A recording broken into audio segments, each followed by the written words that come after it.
European युनियननी आत्ताच मागच्या आठवड्यात एक कायदा बनवलेला आहे। माझा हाच प्रश्न होता की साधारणपणे आपल्या महाराष्ट्र राज्यामध्ये देखील आपण असा कायदा बनवण्याचा विचारत आहोत का।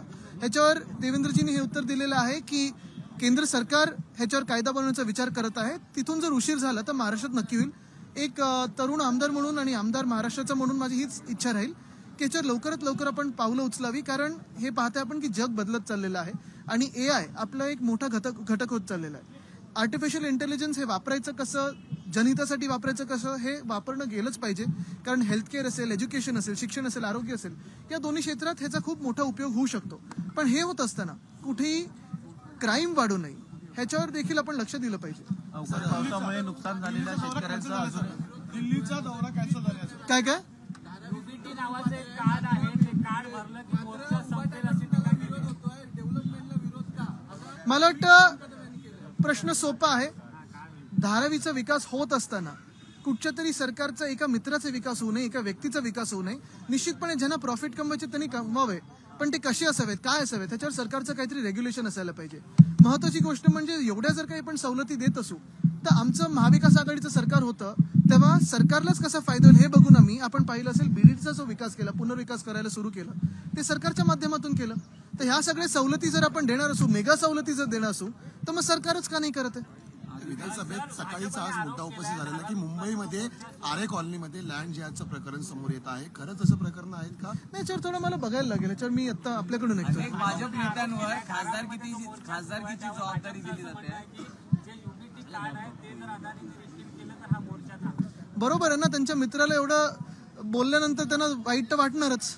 खासदारकीची जबाबदारी अनेक भाजप आमदारांवर दिली जाते। आपण कुणाविरोधात शेड्यूल ठोकणार आहात का? लोकसभा निवडणुकीच्या पार्श्वभूमीवर ठाण्यात आपण लोकसभा निवडणूक लढवणार आहोत। मला वाटतं अनेक असे चर्चेला काही काही ठिकाणी मी ऐकत आहे, या बातम्या ऐकत आहे, काही चर्चा ऐकत आहे। महत्वाची गोष्ट हीच आहे की आपण पाहत असाल मी घटनाबाह्य मुख्यमंत्र्यांना 1 वर्षापासून सांगतोय, 1.5 वर्षापासून सांगतोय की त्यांनी त्यांच्या मुख्यमंत्री पदाचा आणि आमदारकीचा राजीनामा द्यावा आणि माझ्यासमोर वळीतून लढावं। ते नसेल तर मी त्यांच्यासमोर ठाण्यातून तयार आहे। पण हीच महत्वाची गोष्ट आहे की ह्या जरी चर्चा होत असल्या तरी निवडणूकच होत नाहीयेत। काल परवाकडे पण पाहिलं असेल हायकोर्टाने ताशारे ओढलेले इलेक्शन कमिशनर त्यांना निर्देश दिलेले आहेत की पुणे लोकसभा आणि चंद्रपूर लोकसभा इथे दोन्हीकडे निवडणूक घ्यायला पाहिजे। 1 वर्ष झालं तिथून लोकसभेत आणि दिल्लीत आवाजच नाहीये। याला लोकशाही म्हणतो का आपण? महानगरपालिकेच्या निवडणुका होत नाहीयेत।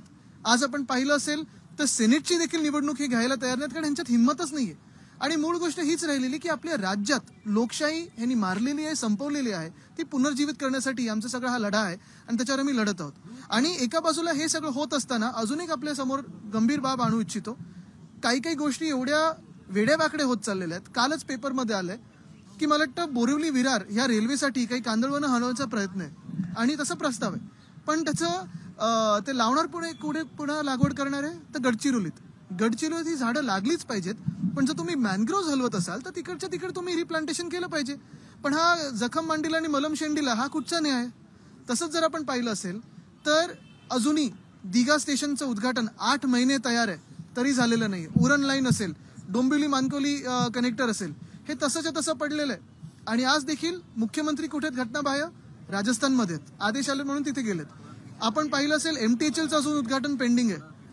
मुख्यमंत्री कुठे आहेत? राजस्थानमध्ये। आजच मला वाटतं पेपरमध्ये आलंय, काल उत्तर दिलं गेलं की आपल्या राज्यामध्ये 2,500 शेतकऱ्यांनी आत्महत्या केलेल्या आहेत। शेतीचा प्रश्न हा मोठा आहे, कृषी क्षेत्र हे कोलमडलेलं आहे। मोठे मोठे उद्योग देखील दुसऱ्या राज्यात जात आहेत। घटनाबाह्य मुख्यमंत्री दुसरीकडे प्रचाराला जातात, शपथही दिले जातात, दिल्लीला बोललं की दिल्लीला उडी मारत जातात।